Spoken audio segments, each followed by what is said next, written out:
Bien, mesdames et messieurs, je vous propose de nous, les personnes qui peuvent s'asseoir. Je crois qu'il y a encore un certain nombre de chaises disponibles, même si, comme vous le savez, selon la formule, il n'y a jamais de bonne date et jamais de bonne heure. Nous allons sans doute être rejoints tout à l'heure par un certain nombre de personnes. Je remercie les élus présents, Madame Kiss, Madame Berthomier, Madame Devara, Madame Bocan, la première adjointe, Chantal Lambert-Duras, et bien sûr Pénélope Comitès, que j'ai le plaisir de connaître depuis un certain nombre d'années, avec lequel nous avons... Mais c'est... la résilience en politique existe également.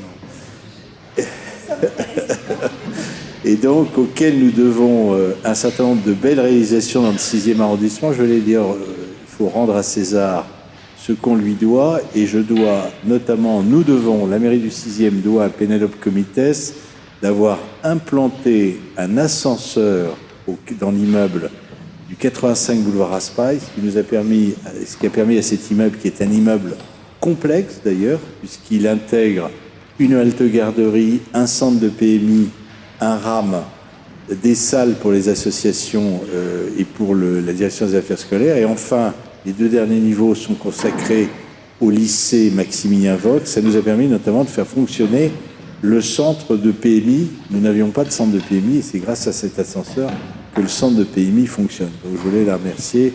Et puis on a aussi créé ensemble le premier centre pour enfants handicapés qui fonctionnait avec des enfants qui étaient non porteurs de handicap. Ça a été à l'école de la rue du Jardinet dans les années 2001-2008. Ensuite, il a été exporté dans le 5e arrondissement, et je crois qu'actuellement, c'est 13e et 19e, si je me rappelle bien. Tout ceci avec l'association Loisirs Pluriel, qui était une association d'origine bretonne, qui était pionnière en matière d'inclusion, et notamment d'inclusion d'enfants handicapés. Et c'est maintenant une affaire, je dirais, parfaitement normale. Donc, très heureux de retrouver Pénélope Comitès, qui vient aujourd'hui nous parler de résilience. Je crois que c'est très important, parce que la crise sanitaire que nous avons tous vécue et dont on commence à écrire l'histoire, qui sera d'ailleurs, il y aura sans doute plusieurs tomes, et ça sera d'ailleurs une histoire sans doute d'un résumé assez sévère d'un certain nombre de décisions qui ont été prises dans l'urgence et qui ont eu malheureusement des impacts forts sur de nombreux Françaises et de nombreux Français, sans doute les plus âgés, mais également les plus jeunes. Ça nous ouvre effectivement le champ des possibles en matière de gestion de crise. Et la gestion de crise, ça peut intervenir dans de multiples domaines. Crise sanitaire, mais aussi, par exemple, je ne le souhaite pas au cours de la future année, au futur hiver, crise en matière causée par une crue de la Seine exceptionnelle. Et puis, d'autres phénomènes qui pourraient intervenir. J'espère que les lustres de cette salle ne vont pas s'effondrer. S'ils s'effondrent, normalement, vous ne serez pas blessés, puisqu'ils ont été bien positionnés à la fin du 19e siècle. Vous voyez, donc les générations antérieures ont bien travaillé. Chute de météorites, ça, je ne sais pas si c'est prévu au titre de la résilience. Non. Et puis, peut-être, on en parlait à l'instant, crise alimentaire, crise en matière de gestion des ressources aquatiques, gestion de l'eau, etc., etc. Donc merci, chère Pénélope Comitès, de venir aujourd'hui. Comme d'habitude, ce SICA, puisque nous sommes en formation de SICA, et donc je remercie Florence Devara d'en assurer le secrétariat, va être capté. C'est-à-dire que nous pourrons retrouver très rapidement sur le site de la mairie la présentation qui vous sera faite, les questions que vous pourrez poser et les réponses qui seront données. Et puis ensuite, dans un deuxième temps, vous aurez une participation possible aux ateliers qui seront organisés et qui vont être autour du thème des solidarités de proximité. Puisque nous avons choisi ensemble, avec le cabinet de Pénélope Comitès, les collaboratrices et collaborateurs qui l'entourent, le thème de la solidarité de proximité. C'est d'ailleurs un très bon thème. Dans une grande ville, dans une ville comme Paris, on sait que malheureusement la proximité, quelquefois, est moins présente. Et que les crises qui nous ont effectivement, et l'évolution de la société, nous a fait perdre de la proximité avec nos voisins, avec nos proches, Et je remercie les associations, il y a de nombreuses associations présentes dans la salle qui font un travail exceptionnel, formidable, avec des forces limitées. La proximité, elle s'entretient, elle se développe, elle se construit, elle se perpétue. Donc les ateliers auxquels vous pouvez participer seront, je crois, un bon moyen de renforcer cette proximité et afin de faire mieux faire face collectivement aux crises qui pourront nous assaillir. Je vois que vous regardez les lustres, mais normalement ça devrait être bon. Merci à tous. Pénélope, vous avez la parole. Merci, merci Jean-Pierre. Alors effectivement, peut-être un mot d'introduction. On a effectivement beaucoup travaillé ensemble sous la première mandature et je pense que sans toi, nous n'aurions jamais monté à Paris ce premier centre pour enfants valides et handicapés et que quelque part tu as sauvé mon projet, on va dire ça comme ça. Voilà, donc merci. Moi, je suis ravie d'être avec vous ce soir pour vous parler effectivement de la stratégie de résilience de la ville de Paris. Alors, c'est un mot résilience qui est un mot qui est peut-être un petit peu récent dans le débat public.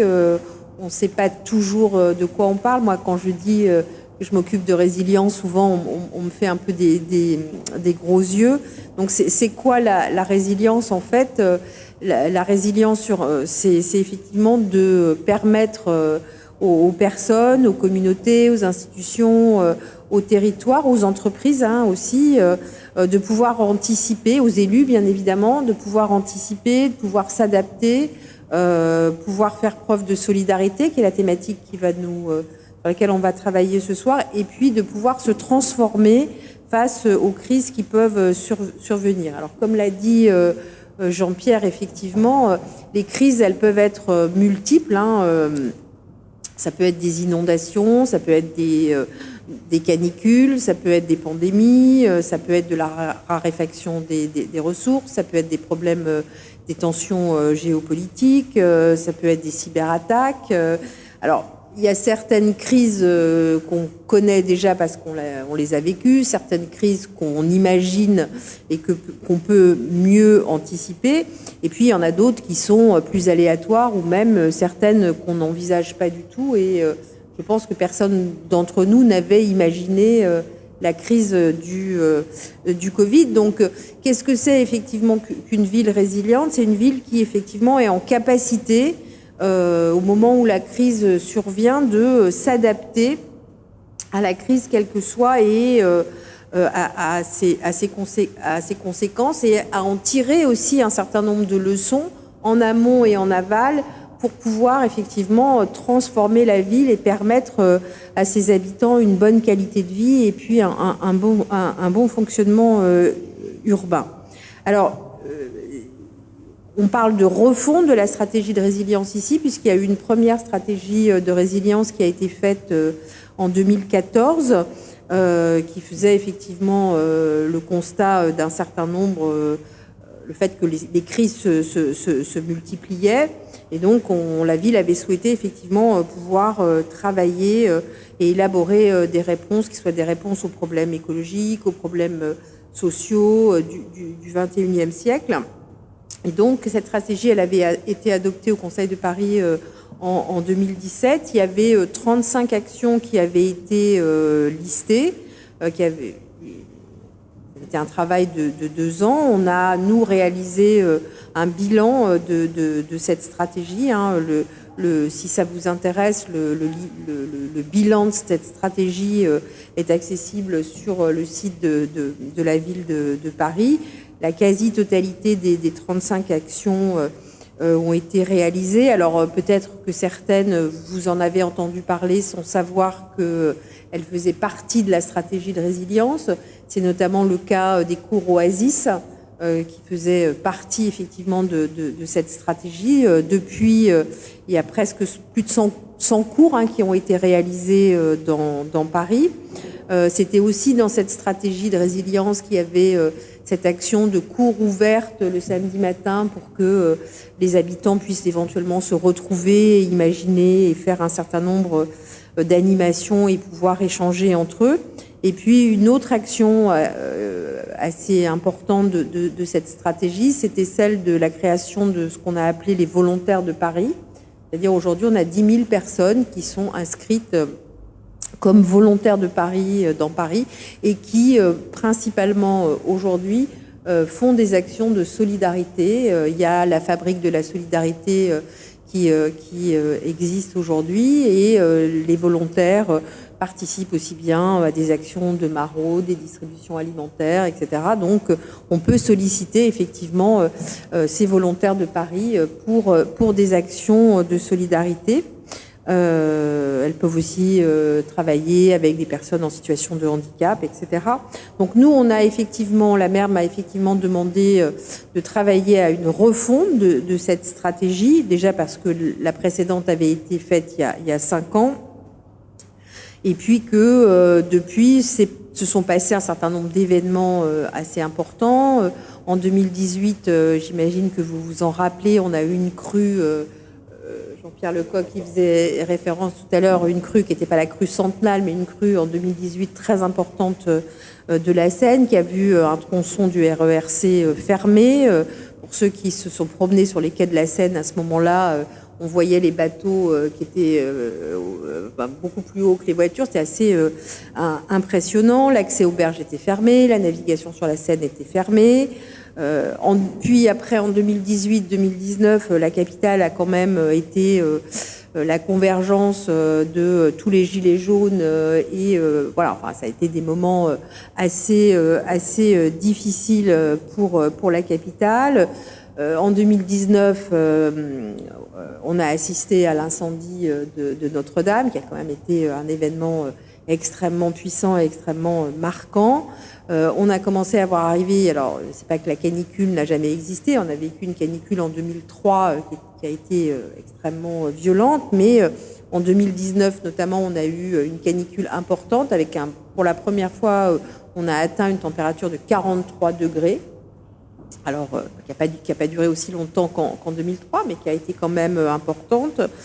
Je ne parlerai pas de la crise Covid qu'on a traversée, qui effectivement nous a profondément impacté et dont effectivement à un moment donné, il faudra en tirer les conséquences. Mais je pense que notamment sur les personnes âgées et les personnes qui étaient entre 16 et 20 ans, a vraisemblablement marqué certaines générations. Et puis, on a à nouveau connu l'année dernière une sécheresse, une canicule très importante, et puis une sécheresse très forte. Et puis, en fin d'été, on a vu des pluies de ruissellement extrêmement importantes se déverser sur Paris, alors qui ont duré moins longtemps que dans d'autres capitales européennes, mais où certains ont pataugé dans l'eau, les pieds dans les stations de métro. Et quand on a commencé à travailler sur la refonte de la stratégie de résilience, on n'avait pas encore, la guerre en Ukraine n'avait pas commencé, les problèmes d'inflation n'étaient pas là, les problèmes d'essence, etc. n'étaient pas là, l'approvisionnement alimentaire d'un certain nombre de céréales venant d'Ukraine ou venant de Russie n'était pas là. Donc on voit bien que les crises sont là, elles arrivent et quelque part il faut effectivement essayer de les anticiper au mieux, même si on peut penser qu'on aura anticipé toutes les crises et puis que c'est une autre qui arrivera qu'on n'aura pas anticipé. Voilà. Ceci étant dit, je pense que en ayant au maximum anticipé tout ce qui pourrait arriver, on aura des outils en main qui pourront peut-être nous permettre de mieux gérer la crise qui appartient. C'est ce qui arrive. Donc c'est cela effectivement la résilience. Et le rôle, notre rôle d'élus locaux notamment, c'est effectivement d'être en capacité d'analyser les crises qui se sont passées, d'essayer de comprendre comment on a travaillé, de voir ce qui n'a pas fonctionné, d'essayer d'anticiper les crises futures, de se dire s'il arrive ça, est-ce qu'on est préparé, est-ce qu'on a ça, est-ce qu'on n'a pas ça, qu'est-ce qu'il faudrait faire, qu'est-ce qui existe, etc. Bien évidemment informer les habitants de manière aussi parce que toutes les crises répétées finissent par quand même dégager un climat assez anxiogène. Donc l'idée, c'est d'essayer de se dire que voilà, il faut dépasser ce côté anxiogène, se dire que nous sommes aussi là, nous, pour anticiper, préparer, informer les habitants, et surtout que, parce que moi je pense que c'est l'important, c'est de se dire qu'en préparant et en anticipant ces crises, on modifie aussi nos politiques publiques, on change la manière de faire la ville, et que quelque part, ces crises, et c'est aussi... je pense profondément que des crises, on ne les traverse jamais seuls, et ceux qui pensent qu'on traverse des crises seuls en se protégeant à titre individuel font une grosse erreur, parce que je pense qu'on ne dépasse les crises et qu'on ne les survit que parce que des mécanismes de solidarité existent, et que généralement, quand ces mécanismes de solidarité se développent, on en sort à titre individuel grandi, mais c'est comme ça qu'on en sort collectivement, et c'est comme ça que je pense on pourra continuer à vivre dans le futur. Et je pense que ceux qui pensent qu'ils affronteront les crises seuls font vraisemblablement une grosse erreur. Alors, on a décidé de travailler sur cette refonte sur des items assez différents, qui vont des solidarités de proximité à la gestion de la culture du risque, comme le mentionnait Jean-Pierre Lecoq, les questions de sécurité alimentaire. Potentiellement, ça veut dire qu'est-ce qui se passe si demain l'alimentation n'arrive pas dans Paris pendant 4, 5, 6 jours. On n'a pas les stocks nécessaires dans cette ville. Donc la sécurité alimentaire, c'est un vrai sujet. L'érosion de la biodiversité, on voit bien que même si on ne sait encore pas aujourd'hui de manière très précise quelles ont été les raisons et comment a commencé le Covid en Chine, on sait très bien que l'érosion de la biodiversité, la déforestation dans un certain nombre de pays du monde font que voilà, le milieu animal, végétal et sa proximité avec les humains font que des pandémies sont vraisemblablement dans le futur assez probables. Je ne reviendrai pas sur les risques climatiques. Je pense qu'aujourd'hui, on est en capacité peut-être de mieux gérer des phénomènes d'inondation, parce qu'on a beaucoup travaillé, notamment avec l'État, sur ces questions.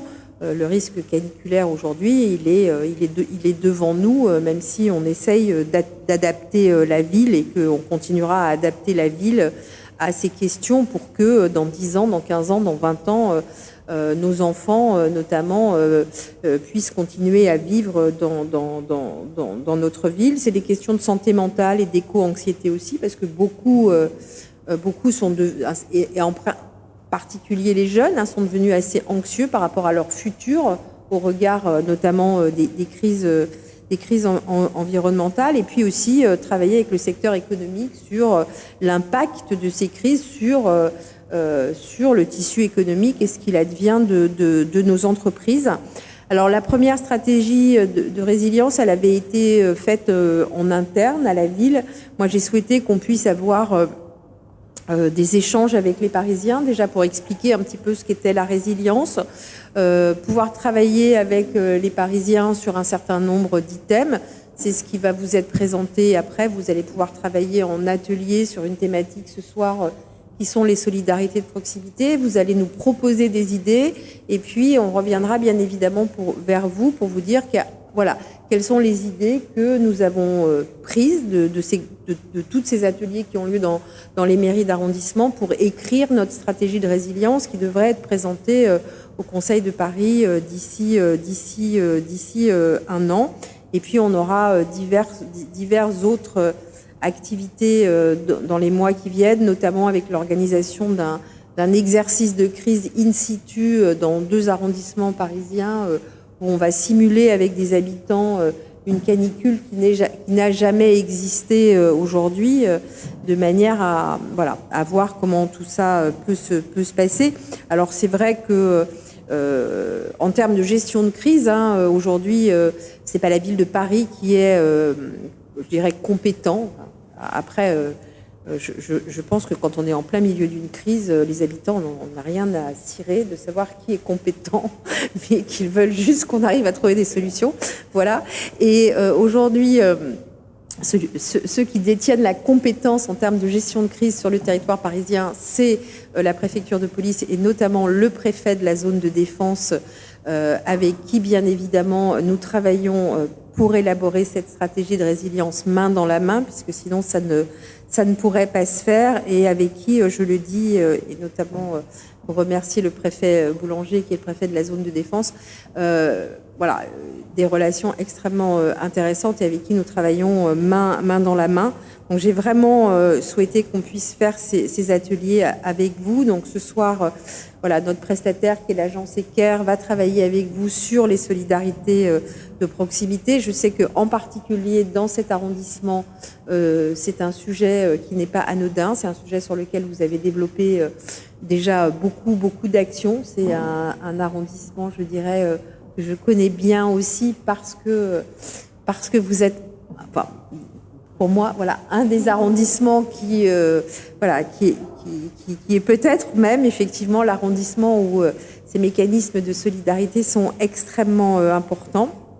Il y a d'autres arrondissements qui ont choisi, par exemple, les thématiques d'éco-anxiété, la thématique de la gestion de crise, notamment avec comment est-ce qu'on conçoit un kit de secours, comment est-ce qu'on conçoit des kits d'urgence. Voilà ce que je voulais vous dire ce soir en introduction, et vous remercier Jean-Pierre Lecoq et ses adjoints et les élus de l'arrondissement, et vous remercier d'être présent ce soir. C'est jamais simple de faire des réunions publiques, voilà, parce que de temps en temps on nous dit les gens, c'est compliqué les réunions publiques, mais voilà, moi je suis toujours ravie de faire réunions publiques et de pouvoir parler aux habitants. Donc merci d'être présent ce soir, et merci encore à vous d'avoir organisé cette réunion. Voilà, merci.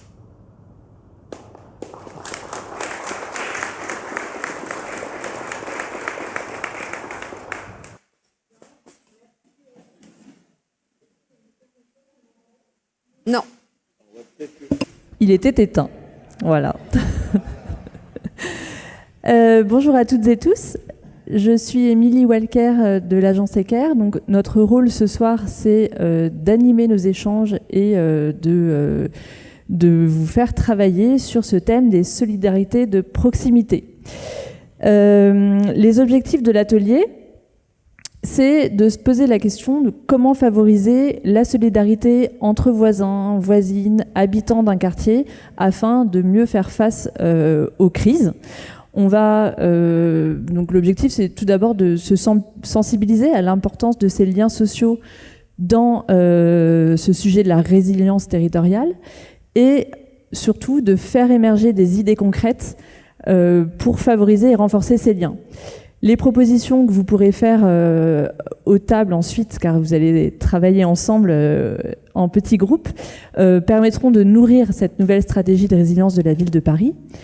Je suis accompagnée de Pablo Fabre qui fera le compte-rendu de nos échanges, qui vous sera transmis ensuite et qui sera transmis à la ville pour nourrir ses réflexions. Je suis également accompagnée de Mathilde Becquet, qui va nous faire un petit temps d'information sur ces solidarités de proximité. Il y a eu des études qui ont été réalisées pour expliquer en quoi les liens sociaux et les solidarités de proximité, si elles sont mises en œuvre au quotidien, permettent de mieux faire face aux crises et finalement d'avoir des territoires plus résilients. On est ensemble pendant 1h30 jusqu'à 20h30. 3 temps. Un premier temps, justement pour commencer cette mise en relation, donc pour se mettre en jambe. Vous allez voir, je vais vous expliquer tout de suite. Le petit temps présenté par Mathilde d'apport d'information, et ensuite 2 temps collectifs de travail en table où on sera mis en situation de crise, vous allez le voir, et on partagera également nos travaux. C'est un peu prétentieux de se dire qu'en 1h30, on aborde tous les sujets de la résilience. Vous avez à l'entrée de la salle des petites fiches de questions, contributions, remarques, si vous avez envie de participer sur les autres sujets de la résilience qui viennent d'être évoqués par les élus. N'hésitez pas à les prendre et à les remplir à la fin de l'atelier. Alors, je vous propose de se mettre en jambes. Donc pour commencer cette mise en relation, je vais vous proposer de vous mettre debout. On rejoindra les tables ensuite, de vous déplacer dans la salle, voilà, et en utilisant l'espace. Et à mon signal, vous vous arrêterez et vous échangerez 2 à 2 avec la personne qui est le plus proche de vous. Partagez une expérience de solidarité, de proximité que vous avez vécue pendant le confinement. Partagez à 2, puis ensuite on se remet en marche, on fait un 2e arrêt et on ira s'installer aux tables. On y va ? Allez, c'est à vous. Donc mettez-vous debout, voilà. Circulez.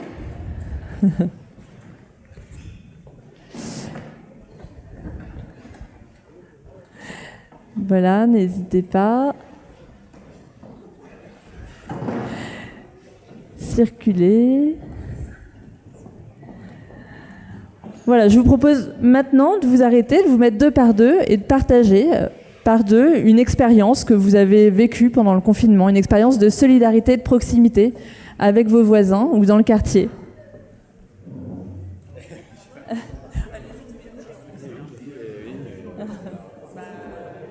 Il faut que vous trouviez un binôme.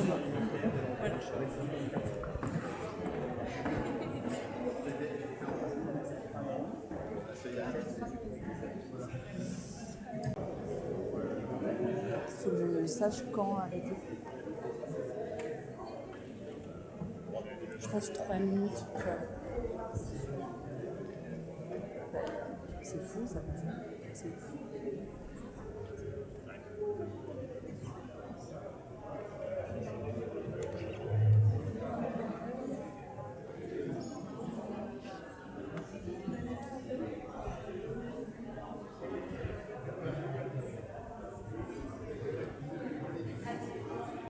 Bien, je vous propose de vous remettre en marche.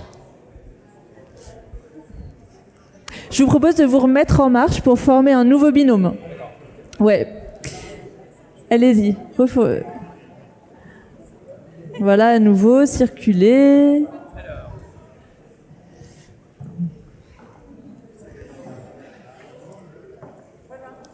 Allez, allez-y, mettez-vous en binôme.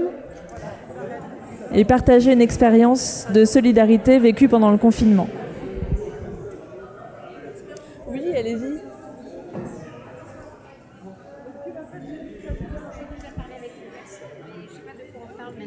Pareil. Une expérience vécue pendant le confinement. Pendant le confinement. Ouais.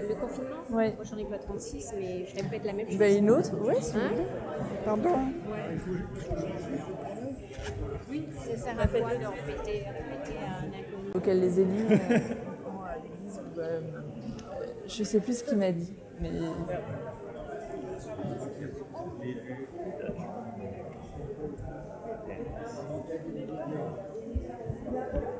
Non, mais là, on va faire au moins 4 groupes, c'est bien. Je pense. Il va y avoir au moins 4 ou 5 groupes. C'est bien.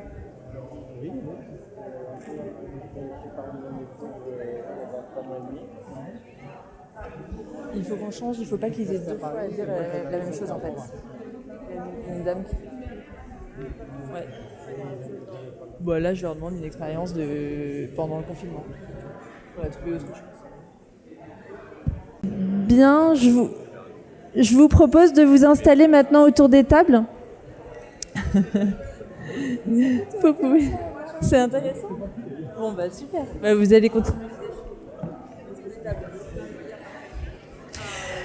Je vous propose de venir vous installer autour des tables en remplissant les groupes. Alors, allez-y. Allez-y. Non, vous pouvez venir vous asseoir autour des tables. Voilà.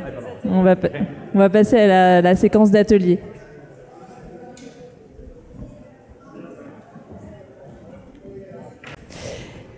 Alors, est-ce que certains d'entre vous ont envie de nous partager une expérience qu'ils ont entendue là, à l'instant ?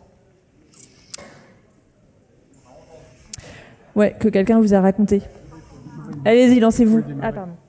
Oui, si vous ne l'allumez pas. Ah, bah, heureusement que vous êtes là. Vous allez vous lancer? Allons-y. Alors c'est un monsieur qui m'a raconté que donc l'action qu'il menait à la soupe populaire a été en fait largement augmentée durant la crise Covid. Ils ont passé de 130 couverts à presque 500, il me disait, un peu plus que 130, voilà, un peu plus que 500. Et ce qui était intéressant aussi, c'est il me disait que des étudiants, voilà, du quartier sont venus donner un coup de main pendant la crise Covid, puisque j'imagine qu'ils avaient aussi besoin de se rendre utiles avec l'enfermement qu'ils ont pu subir. Et donc voilà, il y a eu à la fois donc un élan de solidarité de l'assaut populaire, et puis en plus de ça, des étudiants qui sont venus donner un coup de main pour accompagner le mouvement, quoi. Voilà. D'accord, merci. Donc ça, c'est l'action d'une association. Il y a eu du récit en cascade. Et c'est vous, madame, la présidente de l'association? Pardon? C'est vous la présidente de l'association? Oui. D'accord. Merci. Est-ce que quelqu'un d'autre souhaite partager une expérience entendue? Allez-y. Alors c'est aussi un peu une expérience en cascade parce que j'avais dit à Ernestine que on avait demandé à une troupe de théâtre, le théâtre de l'Odéon, je crois, d'appeler un proche pour déclamer des poèmes. Elle m'a dit qu'elle avait parlé avec une autre personne qui, elle, avait déclamé des poèmes à des inconnus par téléphone. Donc, pendant le confinement. C'est une jolie coïncidence. D'accord. C'est intéressant. C'était une initiative personnelle. C'est vous, Ernestine? C'était une initiative personnelle que vous avez prise?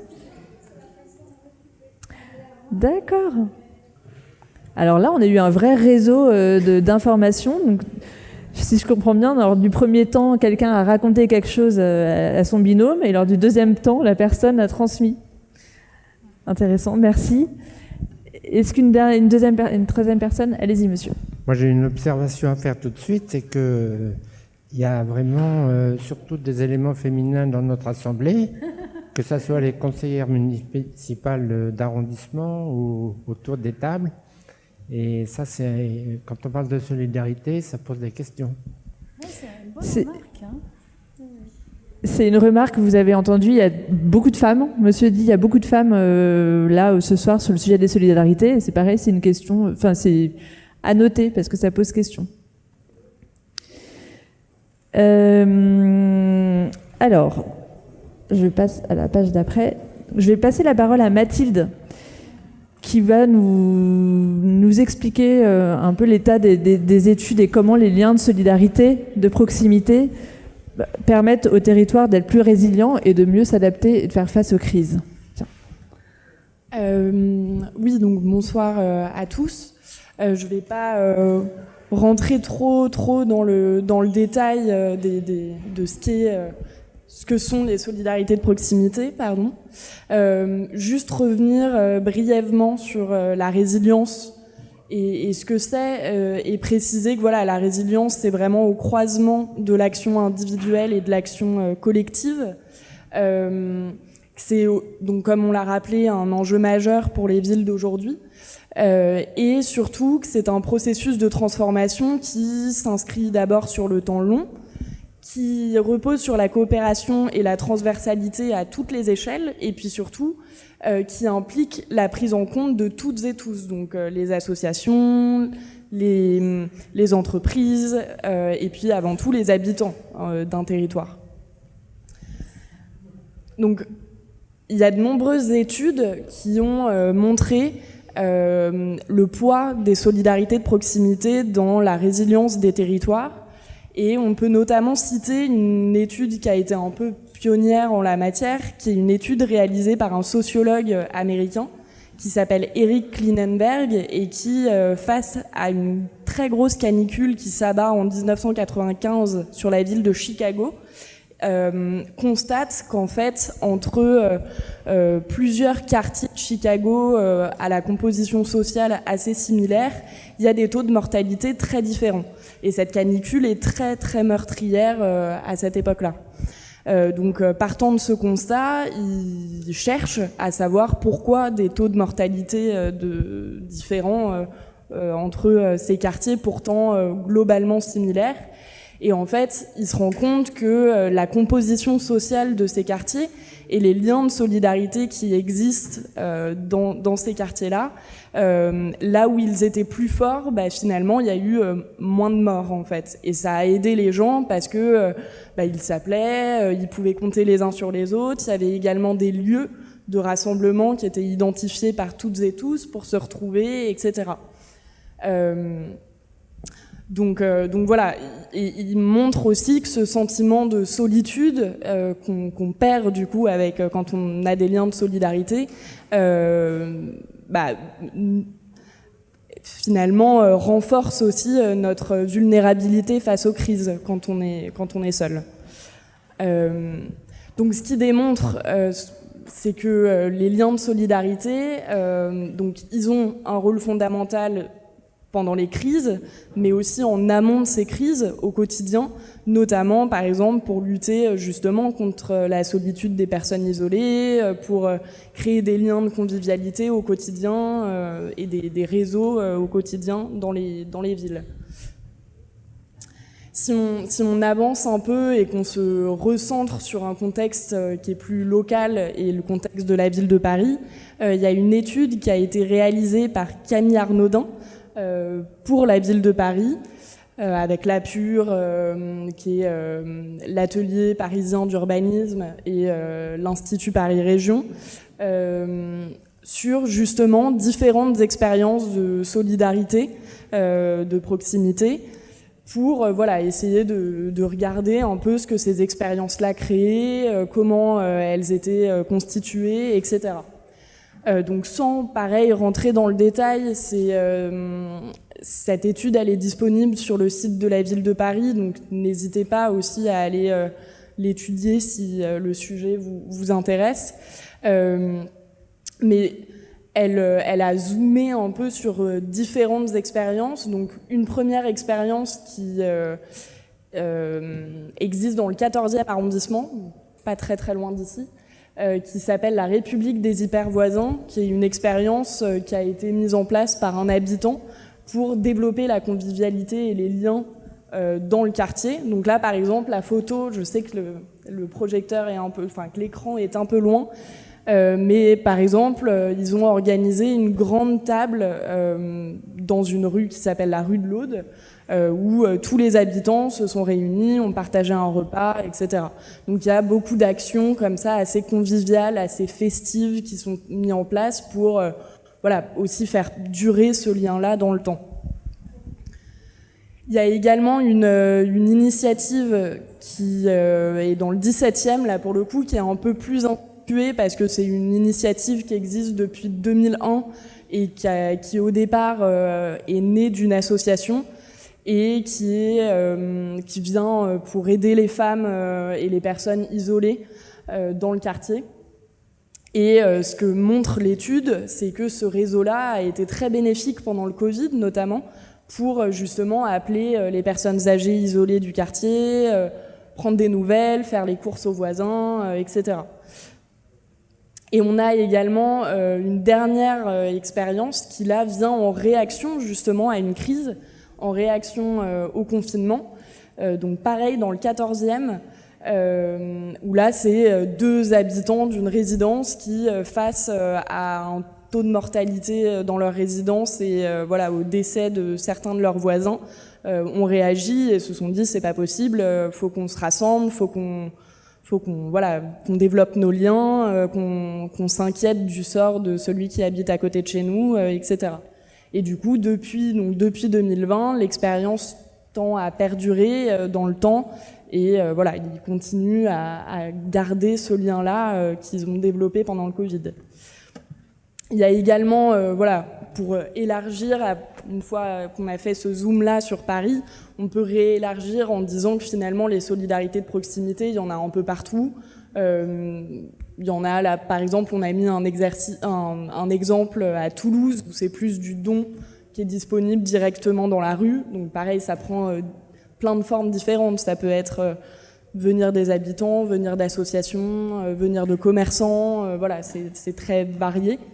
On a également là par exemple une autre initiative un peu connue en Nouvelle-Zélande, donc on part à l'autre bout de la planète là pour le coup, visant justement à développer le lien entre voisins d'un même immeuble.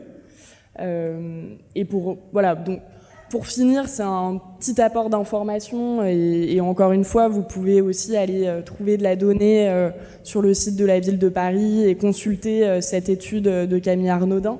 Mais voilà, juste là pour ouvrir et dire que finalement, ces solidarités de proximité, elles sont un peu partout. Parfois, on est à différentes échelles, à l'échelle de la rue, à l'échelle de l'immeuble, à l'échelle de son quartier, à l'échelle de sa ville. Voilà. Je vais passer la main à Émilie. Et les expériences que Mathilde vient de vous décrire, elles sont présentes sur vos tables de manière un peu plus précise. On les a mis là comme inspiration pour le temps de travail.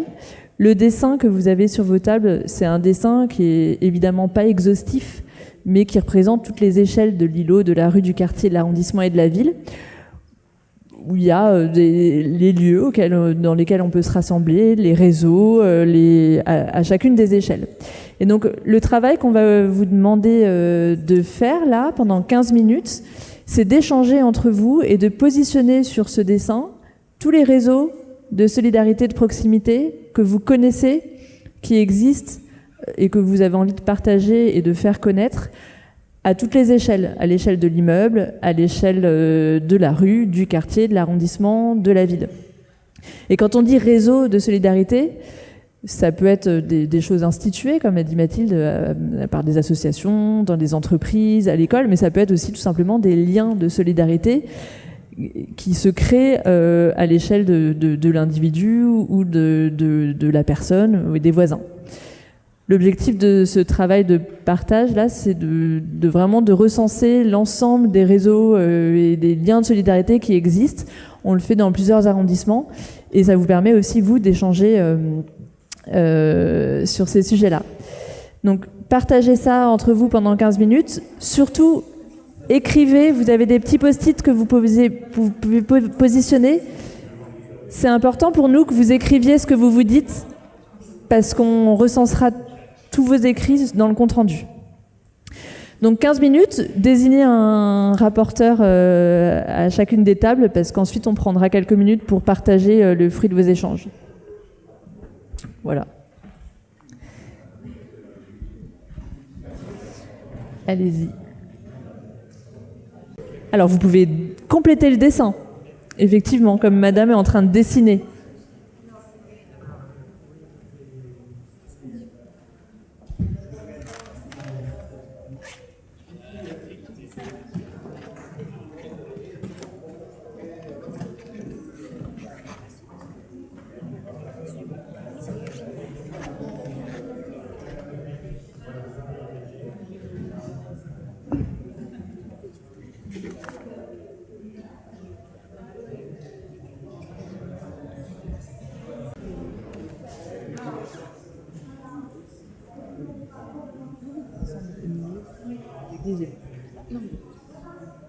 Les gens qu'on n'a pas.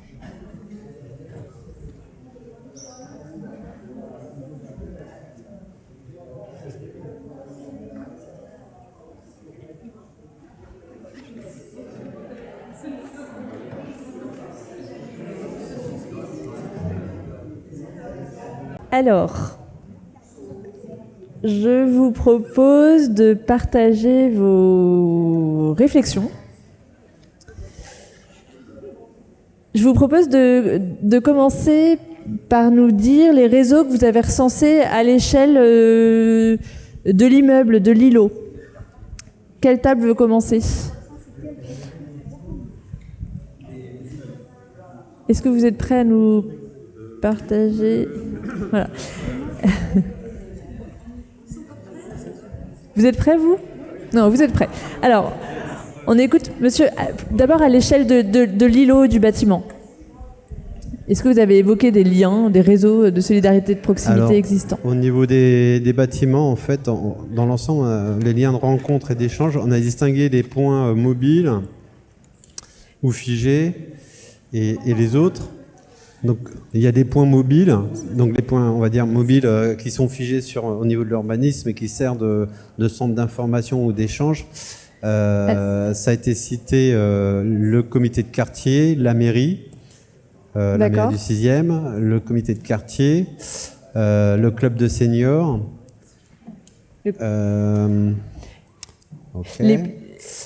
Ça, on va dire, ces endroits, voilà, c'est figé. Et quand quelqu'un veut avoir des renseignements ou côtoyer, échanger, se mettre dans une relation avec d'autres personnes, c'est un point de rencontre.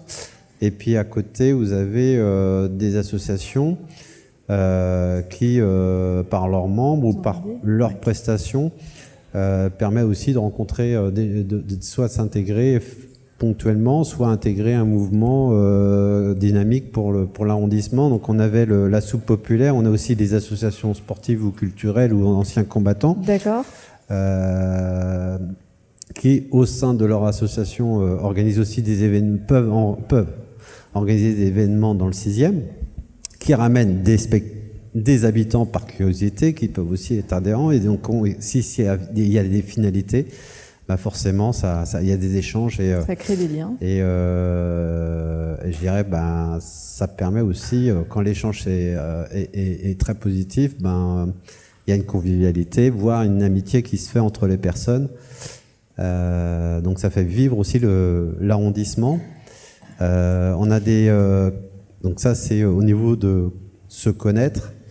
Et au niveau des points d'animation qu'on pourrait citer, bon, il y a la fête des voisins, qui est une opportunité pour se connaître. La fête de la musique, la braderie, le vide-grenier et faire du vélo. Et faire du vélo. Faire du vélo, ça permet de... Ah, la foire au vélo. La foire au vélo. Excusez-moi, je voulais faire.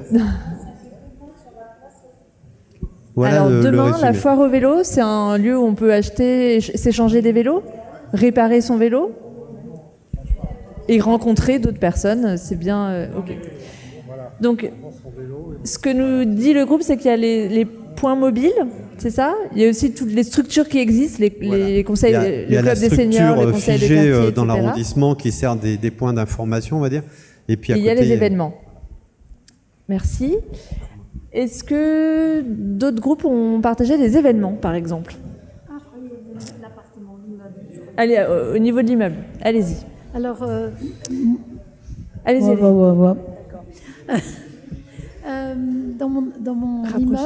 Dans mon immeuble, il y a une dame très âgée qui habite en dessous de chez moi. Oui. Et un jour, j'ai rencontré sa fille dans l'escalier. Et ses enfants sont très inquiets parce qu'ils sont loin. Et ils ont installé une boîte à clés à la porte de son appartement. Ce qui fait que si elle a un malaise ou quoi, sa fille m'appelle et avec le code, je peux rentrer. D'accord. Alors voilà un vrai exemple de solidarité entre voisins. Installation d'une boîte à clés pour pouvoir aller aider la personne en cas d'urgence. Ok, intéressant. À l'échelle de l'immeuble ou de l'îlot, est-ce que vous avez d'autres choses à partager dans ce groupe? À l'échelle de l'immeuble, pas spécialement? Dans votre groupe? À l'échelle de l'immeuble? Allez-y. Via Telegram, prise de contact avec une voisine habituellement sur la réserve afin de prendre des nouvelles de sa santé à l'occasion de la crise Covid. Prise de contact avec une voisine qui est habituellement sur la réserve. D'accord. Vraiment très, très... Voilà. Et puis, remerciement aux gardiens d'immeuble pour les tâches effectuées et incitation à verser des étrennes. Ok, donc le gardien... Ne pas les oublier. Voilà, le gardien, un personnage important, une personne importante à l'échelle de l'immeuble pour faire du lien. Est-ce que vous avez d'autres éléments à partager? Alors, à l'échelle de la rue ou du quartier. Alors, vous avez beaucoup dessiné. Est-ce que vous pouvez nous faire une synthèse des réseaux que vous avez évoqués? En fait, on s'est surtout accroché à des lieux. On s'est rendu compte qu'il y avait des lieux qui permettent aux rencontres de se faire, en fait, indépendamment de la qualité des personnes. Donc, on disait les squares, les parvis, les places. Si on n'a pas, s'il y a que des boulevards, on s'arrête pas et on se rencontre pas. Les paroisses, les églises. L'église, ça veut dire assemblée. C'est un endroit où on peut s'assembler. Donc on est accueilli. Oui, on peut y rentrer gratuitement, librement. Accueilli. Place. Qu'est-ce qu'on a dit? La cour de l'immeuble, le centre culturel. C'est-à-dire à chaque fois, en fait, des lieux. Tout à l'heure, vous disiez aussi le vélo. Mine de rien, le vélo, le local vélo, c'est un lieu de rencontre, en fait. Commerce de proximité, le dépôt colis, le relais colis. C'est un lieu où les petites boîtes qu'on peut ouvrir. Non, simplement le bureau de presse qui est en dessous et qui fait relais colis. Enfin, voilà, c'est un lieu d'échange, un lieu de rencontre, un lieu de sociabilité. Donc les centres culturels. Les associations de quartier. Oui, les associations, là c'est plus des structures que des lieux, mais encore que l'association elle peut exister que s'il y a un lieu. Là, moi je partage mon exemple perso. Je suis ici parce que je suis membre de la MAP. Et la MAP du 6e, elle peut exister que parce que la mairie nous prête un local 2h30 par semaine. C'est rien. C'est un local dans la cour, c'est pas un local luxueux. Hein. Mais si on n'avait pas ce local, depuis 12 ans, 2h30 par semaine, l'association n'existerait pas. Alors, 70 personnes. Entre 45 et 70 personnes suivant les personnes. Tout le monde connaît la map du quartier? Vous savez ce que c'est la map? Vous pouvez peut-être dire ce que c'est que la MAP? AMAP, ça veut dire Association de maintien de l'agriculture paysanne. C'est un certain nombre de consommateurs qui se réunissent pour établir un partenariat avec un maraîcher qui chaque semaine, donc on lui prépaye sa récolte pendant 1 an et chaque semaine il nous apporte notre part de récolte. Et donc ça existe à Paris 6e depuis 12 ans.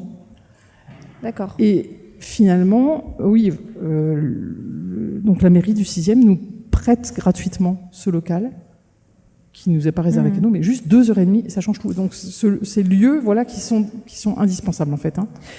Et on ne pourrait pas se payer une boutique. Qu'est-ce qu'on a oublié? Ce que j'entends, c'est que ce qui est intéressant, c'est que les liens de solidarité, ils existent parce qu'on est dans un même endroit, donc on se croise dans les espaces publics. Ils existent aussi parce qu'on a le même lieu de vie, le voisinage, parce qu'on a le même type d'activité ou de passion. Vous avez dit ça. Ouais. Typiquement, le vélo, c'est des lieux, mais c'est aussi une pratique. Donc, j'imagine que il y a des lieux où la paroisse, pareil, c'est des lieux où on se rencontre parce qu'on est mu par une même activité. C'est intéressant. Il y a les associations aussi. Est-ce que vous avez d'autres types de réseaux à citer?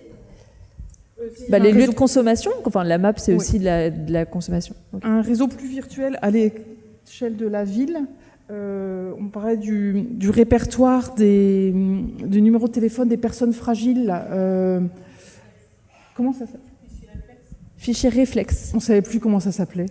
C'est-à-dire qu'en cas de canicule, par exemple, on appelle les gens en disant est-ce que vous allez bien? Mais en tant qu'habitant, vous pouvez aller consulter cet annuaire et appeler? Non. D'accord. Les habitants peuvent s'inscrire et c'est les professionnels qui appellent ensuite. Voilà. D'accord. Donc ça, c'est un lieu numérique. Enfin, c'est un espace en ligne. Oui. Ok.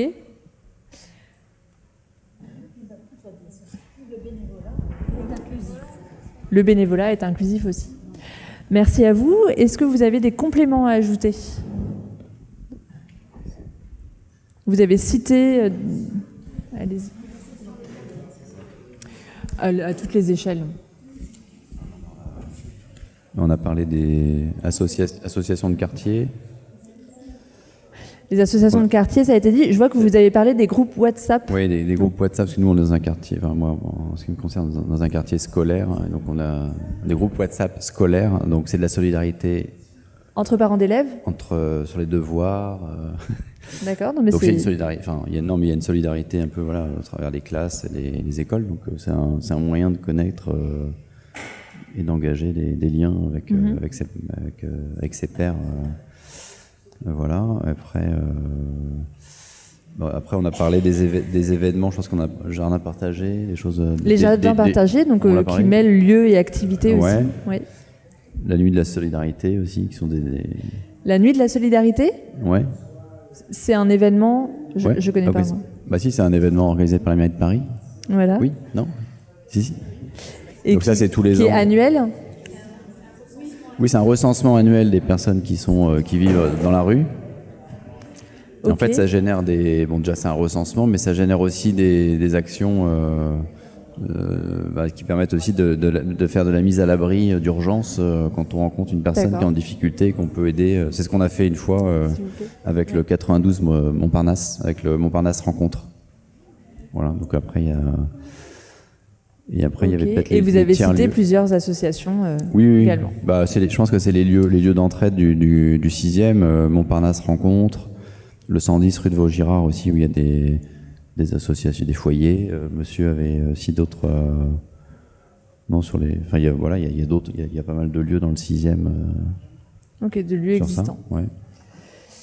Merci bien. Vous avez cité aussi les amarres, donc des tiers-lieux. Ouais. Les amarres, donc je ne connais pas ce tiers-lieu, mais c'est visiblement à découvrir. Merci à vous. Est-ce que vous avez d'autres lieux qui n'ont pas été évoqués? D'autres réseaux, d'autres liens de solidarité? Le jardin du Luxembourg. Ah bah voilà, on a le jardin du Luxembourg, parce que c'est un lieu de convivialité pour beaucoup d'activités. Le sport, différents sports. Hein. Oui. Il n'y a pas que le tennis qui a beaucoup de problèmes aujourd'hui, mais il y a la gymnastique, la course à pied. On se retrouve souvent dans le jardin pour pratiquer ces activités. Pour les échecs également, c'est un autre type. Pour des rencontres culturelles, puisque surtout l'été, il y a des expositions dans l'orangerie. Il y a les expositions de photos sur les grilles. Oui. C'est vraiment le kiosque, dit madame. Le pavillon de musique, enfin il y a vraiment beaucoup de choses. Donc c'est un lieu fédérateur dans le quartier, très important. Donc, je crois tellement important qu'on a oublié de le citer en premier lieu.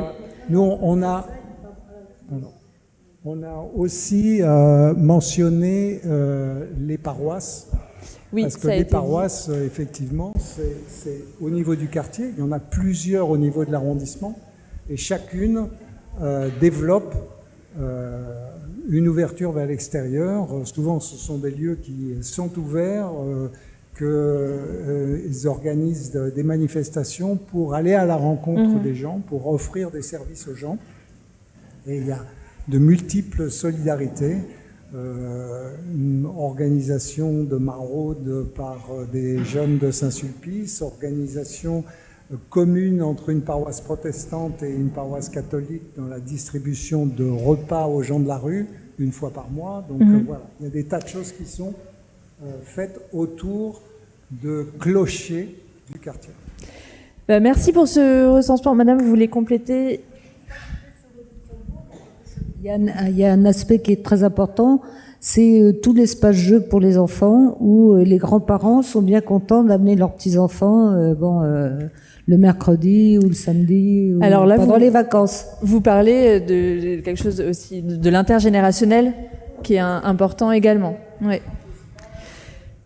Alors là, on a recensé, on a vu qu'il y a énormément de liens, de lieux, de réseaux qui existent aujourd'hui. On va maintenant, je vais vous distribuer des situations de crise. Donc, vous allez vous mettre chaque table à une situation de crise différente. Je vous invite à la lire collectivement et à vous mettre dans la situation de crise et à se demander, ok, si cette crise arrive demain, qu'est-ce qu'on aimerait avoir comme réseau idéal qui pourrait nous aider dans cette crise? Alors, je vais vous les distribuer et on vous distribue aussi un tableau pour écrire. Donc, quel réseau idéal? Comment il devrait fonctionner? Tenez.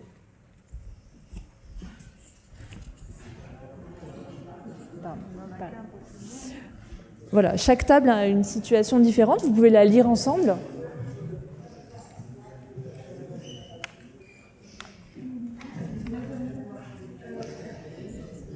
Et donc, à nouveau, 20 minutes pour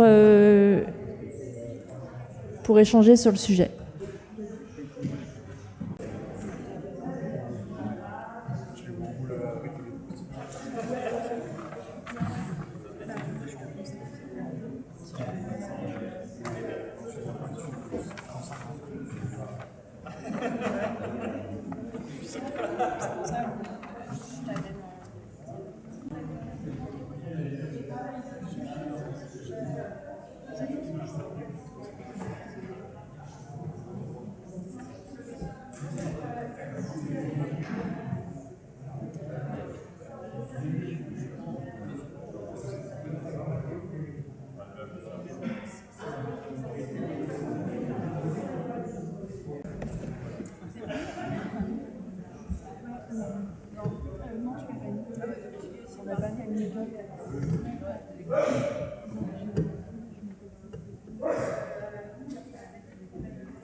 Allez, on y va? Alors, s'il vous plaît, avant de partager ce que vous êtes dit, j'ai juste une petite question. Vous avez remarqué qu'il y a quelqu'un qui filme pour mettre le film ensuite sur le site de la mairie, c'est ça? Est-ce qu'il y a quelqu'un parmi vous qui n'est pas d'accord pour apparaître sur ce film? Non? C'est bon? Ok. Donc, voilà. Merci à tout le monde. Et c'est pour ça d'ailleurs qu'on parle dans les micros, c'est parce qu'il enregistre le son également. Voilà. Groupe par groupe, je vous propose d'abord de nous dire la situation de crise dans laquelle vous étiez et de nous parler uniquement du réseau idéal que vous avez évoqué. On commence par vous? Qui prend la parole? Alors, votre crise d'abord, parce que personne ne sait. Alors, vous aviez quoi comme crise? Alors, la situation de crise auquel nous étions confrontés, c'est Paris à 50 degrés à l'ombre.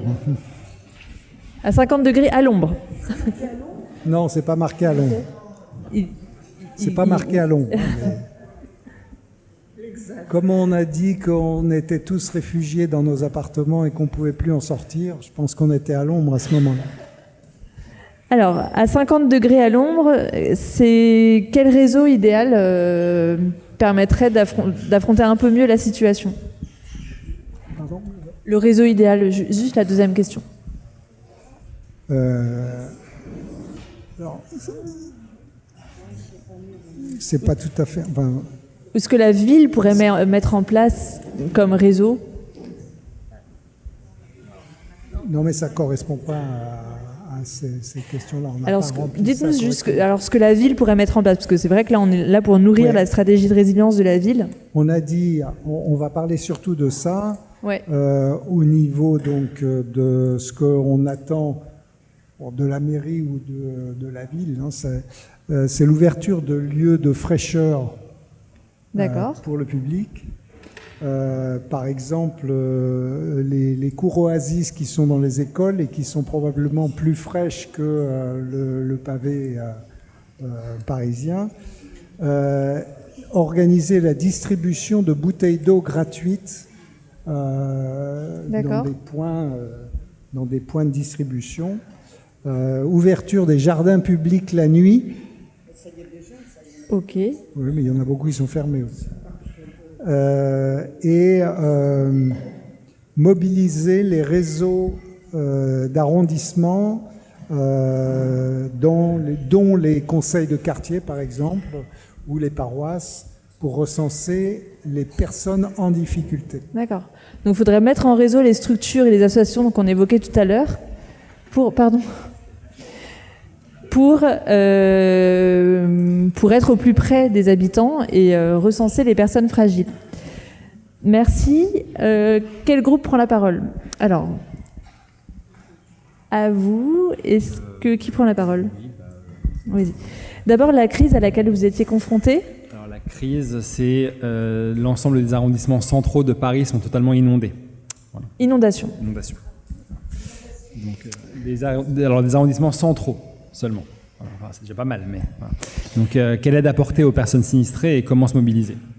D'accord. Alors, est-ce que vous pouvez nous parler du réseau idéal, de ce que pourrait faire la ville dans ce cas-là?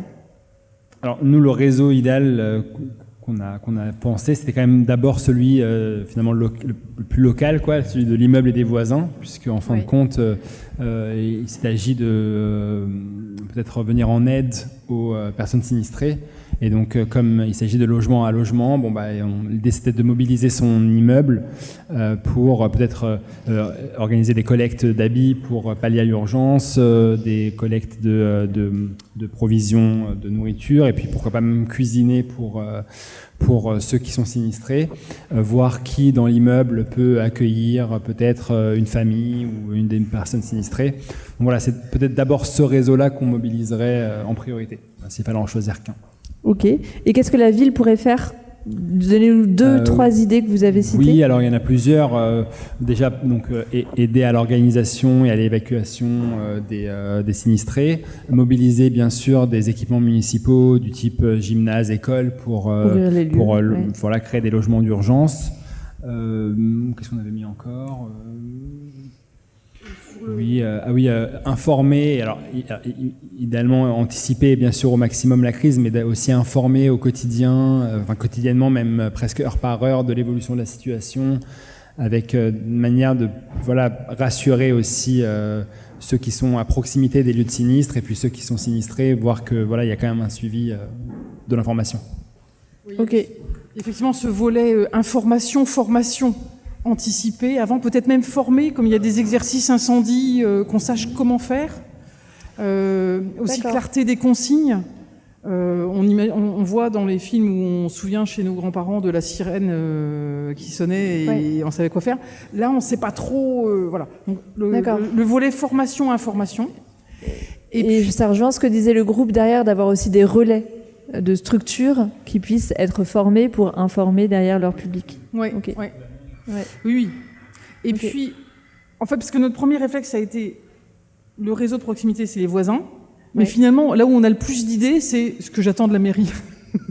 C'est là où on attend. Voilà. En même temps, on est là pour nourrir la stratégie de résilience de la mairie. Et puis, Et alors, il y a un autre point qui est apparu à la fin, qui était, augmenter un peu notre autonomie. Et ça, c'est très en amont. Alors, autonomie en eau potable. Combien de jours on a d'autonomie, combien machin, et peut-être aussi autonomie au niveau personnel. On se rend compte que, alors peut-être que la mairie pourrait aider à ça. Au niveau les appartements parisiens d'aujourd'hui, ils n'ont plus d'espace de service. Donc on n'a plus de cellier, de garde-manger, de machin. Donc la plupart des Parisiens font leurs courses tous les jours. Alors ça rejoint ce que disait Madame Comitès tout à l'heure sur le sujet de la sécurité alimentaire et du stockage de l'alimentaire à Paris. Donc elle parlait plutôt à l'échelle de la ville. Mais vous, ce que vous dites, c'est aussi à l'échelle de l'appartement, voire de l'immeuble. Ben oui. Et ce que j'entends aussi, c'est être autonome, par exemple avoir un kit de survie à la maison. Ça, un sac tout prêt avec l'essentiel, quoi. Il peut y avoir ça, mais il peut y avoir aussi... Est-ce que dans les règles d'urbanisme, par exemple, aujourd'hui, on impose un local vélo, un local poubelle. Ah oui, d'accord. Est-ce qu'on pourrait pas aussi favoriser, inciter, si ce n'est imposé, d'avoir justement que chacun puisse avoir un cellier ou voire un collectif? Dans les nouveaux logements qu'on crée. Oui. Ou un atelier par immeuble. Ouais. Pour qu'on puisse réparer, on imagine que si tout est mouillé, trempé, machin et tout, en fait, aujourd'hui, les Parisiens, on n'a pas un endroit pour stocker un pot de peinture, des tournevis, on a du mal à faire ça. Est-ce qu'on pourrait pas inciter D'accord. C'est une forme de résilience, en fait, d'autonomie pour avoir un cellier pour stocker des... Ok. Et puis, il faut inviter nos concitoyens à avoir un stock de bougies chez eux. Ah bah, on en vient à... Alors, je rigole parce que ce soir, on travaillait sur les solidarités de proximité. Hier, à la mairie du 9e, on a travaillé sur l'éco-anxiété. Et il y a d'autres mairies d'arrondissement où on va travailler sur la culture du risque, et notamment qu'est-ce qu'il faudrait avoir chez soi de manière automatique, en sorte de kit de survie. Donc vous parlez des bougies, etc. Mais donc c'est vraiment un sujet abordé là dans le cadre de la stratégie de résilience. Il y en a qui ont dit merci.